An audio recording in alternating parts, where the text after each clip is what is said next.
Welcome to the Foundations of Meditation. I have not done a Zoom live like this for my email list in a while, so it's good to be here. Before we jump in, sound check, maybe just write in the chat if you can hear me okay. And also, if you're here live, I would love for you to share why you got into meditation. So, in the chat, even if it's just one word: stress, sleep, anxiety, enlightenment. My partner said if I don't meditate, they're leaving me. Saw Gwyneth Paltrow do it, whatever. Okay. Sound like a goofball. Thank you. All right. Stress, wanting peace, balance. Yeah. Oh.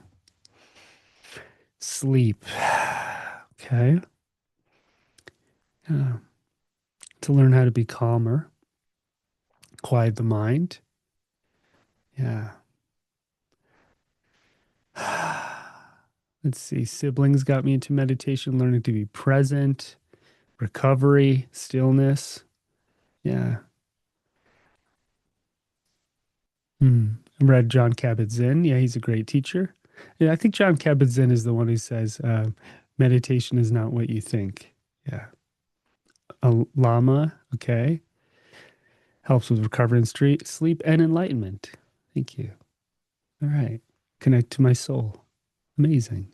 All different reasons, but there are some commonalities, right? We come to meditation. Most people come to meditation. I'm just making this number up, but my just experience and my guess is, north of 80% of people start meditating because they're stressed or anxious or can't sleep. And so they want to find an organic solution to help them. And that could be the doorway. So we come to meditation to heal, which is the most common reason. But we could also come to meditation to discover who we are. We can come to meditation because we're looking for the truth and we want enlightenment, right? And we want to find inner peace. So even if you started meditating for one reason, it could lead to many other reasons. Like, oh, I started meditating to get some sleep. David bores me to sleep, but now I'm actually a little bit interested in enlightenment and awakening and whatever the heck that means. So, in today's class, I want to just talk for a few minutes about the foundations of meditation and creating a structured practice.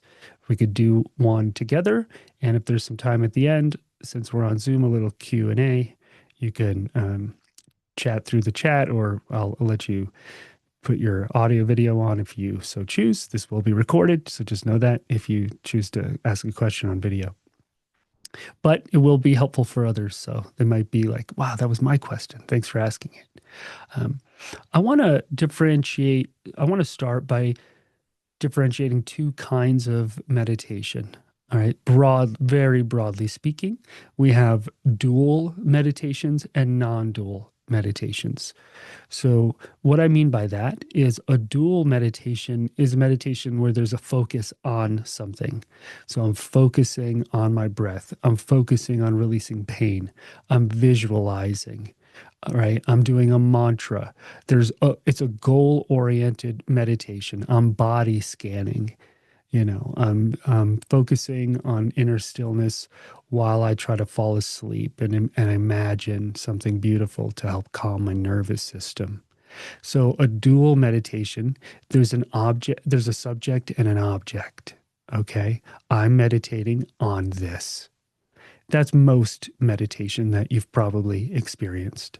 So we want to get something out of meditating. That would be what's considered a dual meditation. So subject and object.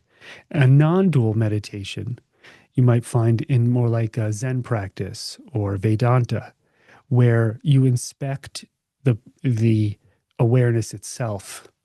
Perhaps you dissolve into oneness. It's just an open-ended awareness with no goal, no object taking you for a ride. You're not you're not looking at a specific feeling or thought and working on it. You're not visualizing the future or healing the past. You're just totally still in your awareness, recognizing let's perhaps the ultimate truth or the ground of reality, the ground of being. And I often get asked, well, which one should I do? Should I do something guided that'll help me heal and work on myself and grow? Or should I do something where I'm totally still in silence and just allow things to be as they are and just let life unfold that way? That is a very common kind of a fork in the road to get to as a meditator. But it doesn't have to be a fork. You can practice both. I think a healthy meditation practice, you have dual and non dual meditations. So sometimes you sit down to meditate because you want to heal something and you want to focus on something, maybe to fall asleep or to have an insight or find an answer. And in other times, you're sitting for the pleasure of being in stillness and just in the moment, or perhaps even awakening to a deeper level of truth and reality. Now, you can find that through a healing meditation too. Sometimes something just breaks open, and then there you are. So, dual meditations could also lead to awakening, enlightenment, and a shift in consciousness. And non-dual ones maybe just that's the direct kind of intention. And even saying intention for non-dual, a Zen practitioner or Vedanta one would say, there's no intention, David. You're just totally letting go of the ego, of the mind, and sitting still. And you can actually sometimes do both in one meditation. So you might start by a grounding technique or visualization or an energy shift, and then you find some stillness and peace, and then you're just being, right? So that's very possible. Or even the other way around. Maybe you start like a teacher of mine, Adyashanti. Often he'll start his meditations by prompting the students to notice the stillness and the silence that's already present before you even sit down, before you start meditating, before you even close your eyes. There's already a ground of stillness that's always ever present. And so you start with the non-dual stillness, and then maybe it unfolds into looking at something or having an insight. So we all, as we're developing on this path, have to choose what's right for us at any given moment. I don't like there to be just one recipe and these are the steps and this is how you take them. I know we all kind of want that advice because it's so simple and easy. So you should meditate for 7.5 minutes in the morning and 14.8 minutes in the evening. Watch your breath for the first 30%. Just give me the prescription, David, and let's move on. I think I've told this story where I was leading a retreat once, and a student came up to me and she's like, I don't need all these techniques. I count to 500, and then that's my meditation, and I'm done. And I'm like, okay, well, why did you come on this retreat with me? First of all, and then later, when everyone left the room and this person's guard came down, she kind of tiptoed over and was like, hey, can we do some one-on-one work with my relationship to my mother? And I was like, just count to 500. It'll resolve itself. Obviously, I didn't laugh at her. This is many, many years ago, just laughing in retrospect. But if it was that simple, gosh, that would be nice, wouldn't it? Just count until all your problems go away. Uh, or I had a student who said, David, I don't know if there's anything I can learn here from you. I've already done 5,000 hours of meditating. And I'm like, what? Wow, you counted the hours? Did you count all of those hours? Okay. Again, projecting an aura of, I've got this. And that's not what meditation is. We never master meditation.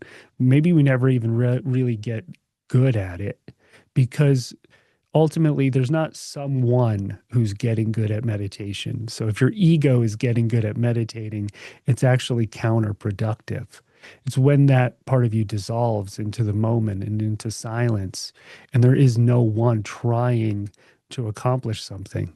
That's when we're making real progress in meditating. So to say I'm an expert meditator is ridiculous. it's is consciousness in this moment. There's no one being an expert meditator. So if someone is saying, I've meditated 5,000 hours or I'm this good at meditating, that's the ego controlling the moment or trying to. And that's not really what meditation is. Meditation is settling into the moment as it is at its core. And it is the cultivation of that awareness. Okay. So, in that sense, there's no putting pressure on yourself. There's no getting good at it. It's this moment, and you're either in it or you're not. And if there is any kind of like getting good at meditation, perhaps it's just when you go unconscious and lose yourself to your thoughts, feelings, to the world, coming back into this moment and closing that gap of how long you've been gone. Maybe that's what we can get better at. So if you disappear, into a fury of emotion and thought for days, and then you come back to a moment of awareness, and then as you meditate more and more, it becomes hours instead of days, or maybe minutes instead of hours. Closing that gap of unconsciousness perhaps could be a measure of progress. Another measure of progress is how your nervous system is and how you feel. Are you more at peace with life and who you are? Those could be great measures of progress. But in terms of forcing your will into the present moment, or getting really good at meditating, I don't know about that. That's a little silly. So, wouldn't it be funny? I wish I had a t-shirt that says, I'm a good meditator. On that note, so we've got dual meditations. There's a subject and an object, and non-dual meditations where that dissolves and we're just in the oneness of the moment. Okay? Does that make sense to everybody? I wanted to start by just, defining that for us. Um, okay. So I've been meditating for I counted this morning for this class 5 million hours. I've been meditating for 25 years. Am I good at it? I don't know. I don't know if I'm good at it. I enjoy it. I enjoy sitting still. I truly enjoy sitting still, and being connected to life in that way. I don't know if I'm ever going to get good at it. Um, what I maybe have gotten better at over time is learning to see my answers in meditation and process through energy. Okay, so that you can get better at is recognizing feelings and thoughts and recognizing when you go unconscious and lose yourself and coming back. That we can definitely make progress at, right? I had a cousin once who we were sitting on the beach and he said, I'm going to meditate, David. And he closed his eyes. And I think he took 2 or 3 breaths and he opened his eyes. He goes, I can't stop thinking even in between 2 breaths. This is too hard. It's hard being still. So we do not have control over most of our thoughts. They arise on their own and they dissipate on their own. And so the meditator, you're not controlling thought, you're just being aware of thought and letting it pass, and then recognizing perhaps the gaps in between your thoughts. And those gaps are the doorways into this moment. And there's a quote I love, I brought in from Eckhart Tolle, where he says, the beginning of freedom is the realization you are not the thinker. So that's a foundation here for us. The beginning of freedom is the realization that you are not the thinker. Okay? And another way would be to phrase it would be there's a separation between consciousness and thought. That's when the awareness starts to flower or awakening. When you recognize the separation between consciousness and thought, when you realize you're in the movie theater and you were lost in the movie and you come back to yourself. Right? That's when there's a shift in consciousness that starts to take place. So as a meditator, when you sit and close your eyes, you can start to be aware. There's an awareness here, and then there's thought that arises in my awareness. And when I get taken for a ride is when I forget I'm aware and just get lost in the feelings and the thoughts. So that whether you're practicing Vipassana or mindfulness or some other practice, that's always at the foundation is bringing yourself back to awareness, which is always here, and out of thought. Okay. So I want to walk you through, um, I can't say, hey, here's a practice, do this for the rest of your life. That's silly, but I would like to walk you through a practice that I like to do that's very helpful and some steps. I'll walk you through those steps and hopefully you can use some of these tools and techniques in your own practice if they're useful, if they're helpful. And if not, toss them and do your thing. But I would love to just walk you through some of the foundations of the way I might meditate. And before I jump into that, just I'll answer a couple of questions I always get about a meditation practice. And the first one is always, how long should I sit for? Uh, you know, there's no one direct right answer to this, but what I will say is, I don't know anyone whose mind clears in 5 minutes. Okay, you can do a 5 minute meditation. Sometimes that's all we've got. You have to recenter. But in my experience, it could take 15 to 20 minutes just for the meditator to remember they're meditating after a whole lot of mental rumination in the beginning. And so the earlier you are in your meditation journey, the more structure you likely need. And the longer you've been going, the more intuitive it can be. And so when somebody asks me for a lot of details around structure, I usually can tell they're earlier in their journey. How long should I sit? What cushion should I use? Do I listen to a bell, guided or unguided? That's usually someone a little bit earlier in their journey, which is fine. That means you need more structure out of the gate and then slowly, maybe less and less over time. Just like if you were doing music, right? You learn all the notes and the keys and there's structure to your practice, and eventually you get good and you can improvise and do jazz and or whatever the blues, whatever you're doing, and just flow with it. So, in terms of a solid meditation practice, I personally am someone who will sit for longer periods of time, less often at this part in my journey. So it's less about maintenance every single day at a certain time for a certain amount of time, and more going really deep when there's a call to do that. Earlier in my journey, more structure, same time every day or a few times a day. Right? And obviously, the most impactful times I think are in the morning and before bed. So starting our day by shifting our consciousness. All right. So when we wake up, we usually get pulled into the future because we want to write the day, we want to create the day, we want to get into it. So immediately we jump into the future. Often when we're going to bed, we start reflecting about the past. You might also go into the next day, which can cause anxiety. But many of us will start reflecting on the day and processing. And so we get up, the future pulls, we go to bed, the past pulls. And you can notice that as a meditator, as you sit. Okay, there's the future is pulling, the past is pulling. Can I be here in this moment?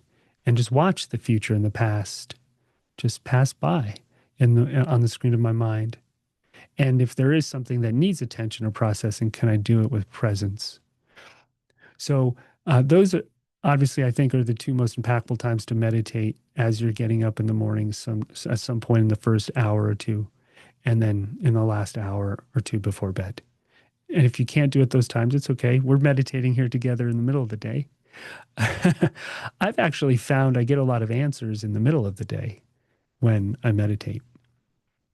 In the beginning, timing yourself is very important because your mind will convince you to get up. Guaranteed. It'll convince you to go do the laundry or go eat a snack or go outside, or you heard a noise or your back is hurting or you're itchy or the dog needs attention or you have to do it, write an email for work. And if you don't do it in the next 6 minutes, the entire world will implode and cease to exist. you know, you're stopping an asteroid from hitting the earth. You've got 6 minutes to do that.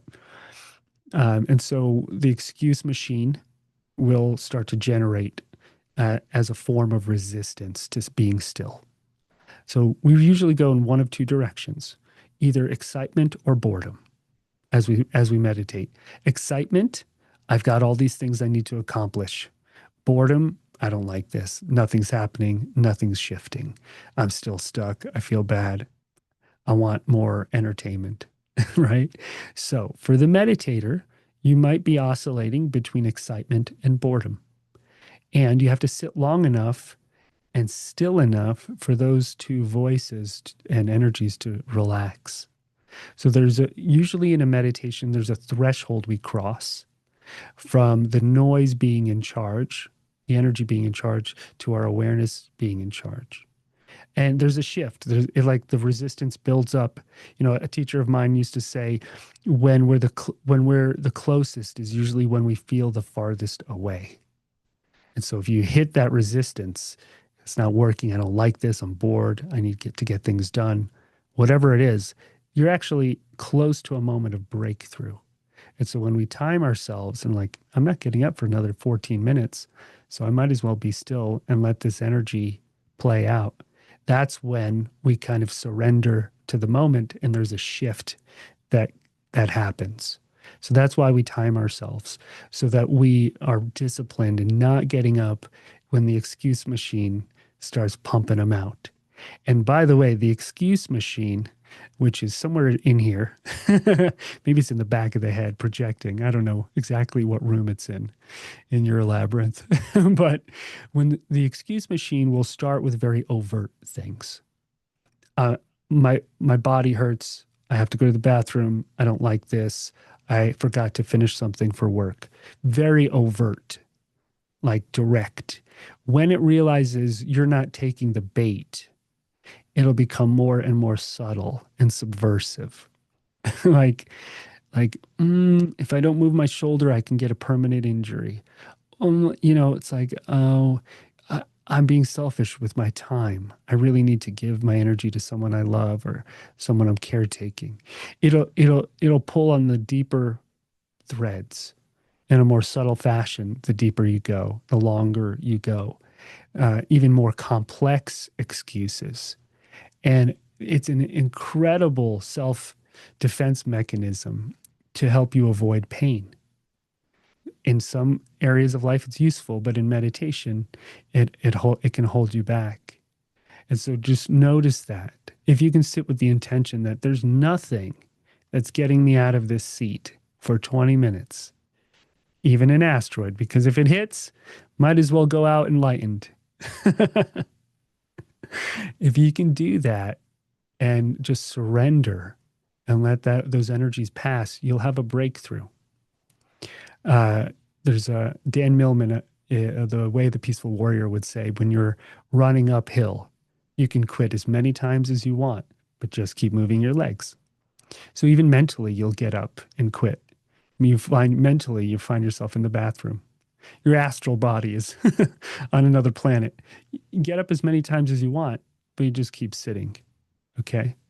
And you keep coming back to this moment again and again. And you do build a muscle of discipline as you do that. Okay. So if you sit down and you're like, I really my goal is true enlightenment. I want to know the ultimate ground of being and of reality. And then in 5 seconds, you're like, ooh, a birdie. Like, did you really want that? Or did somebody convince you that was your goal? So you have to sit down with a true intention and be honest with yourself. If you're not honest with yourself, your meditation will lead you nowhere. It doesn't matter if you sit for 10,000 hours. If if you're doing it because you think you should or to impress someone or whatever the reason is, if it's not a true reason for you, it's not going to work. So if you sit down and go, I want enlightenment, but then the reality is you want to heal from heartbreak or you have a vision you want to accomplish or something else, and you're just doing the thing you think you're supposed to do, it won't lead to enlightenment. It'll lead to frustration. So we have to be honest. If there's a deep underlying pull, it may need our attention. And so you can be still and give something attention when you're grounded and really rooted in. If you give a quote unquote issue attention before you're really still and rooted in, that issue will take you for a ride. And so that's why we need some structure. Otherwise, you just spin out in thought for 20, 30 minutes. Okay. So, in terms of that was my long preamble of sit for 15 to 20 minutes. I would say mostly at a minimum, just because that's how long it takes just for our system to start to agree to be in this moment. Okay. So that's step one. Let's choose an amount of time. Let's time it and let's make the commitment we're going to be still. That's the beginning foundation. All right. Then when we close our eyes, as I often say, and this is not mine, I can't remember if it was Jack Cornfield, Tara Brock, who I heard it from, but strong back and soft front. So we find a posture that keeps us honest and aware. If you're leaning back in a lazy boy chair, smoking a cigar while you're meditating, this is great. There's not that alertness. So we have a relatively straight, erect spine. We're sitting, still, but we have a soft compassion. That balance is necessary. So we close our physical eyes, we open our inner eye, and that's where it begins with that discipline and that structure. All right, hitting 20, 30 minutes, eyes closed, strong back, soft front, and we're going to be still. All right. That's where we begin. Now, last thing here is, do I listen to someone like David guiding me? Well, today you're going to. Or do I sit on my own? I say you do both. When you feel like you need some guidance and help, or there's a specific issue you want attention with, like I'm going to do this meditation on crippling anxiety or on sleep, and you need that help, great. But don't make me or any other teacher your crutch. If you feel like you're always leaning on a teacher, then maybe it's time to just sit still. And so you can balance your practice. Maybe in the mornings you sit still on your own, and in the evenings you listen to something. Or a few times a week you listen to a guided meditation, or you take a class, and then you have your own practice. You don't want somebody else always guiding you, right? The point here is to find your own truth. So it is important to let me go, or whoever else, and close your eyes and be still.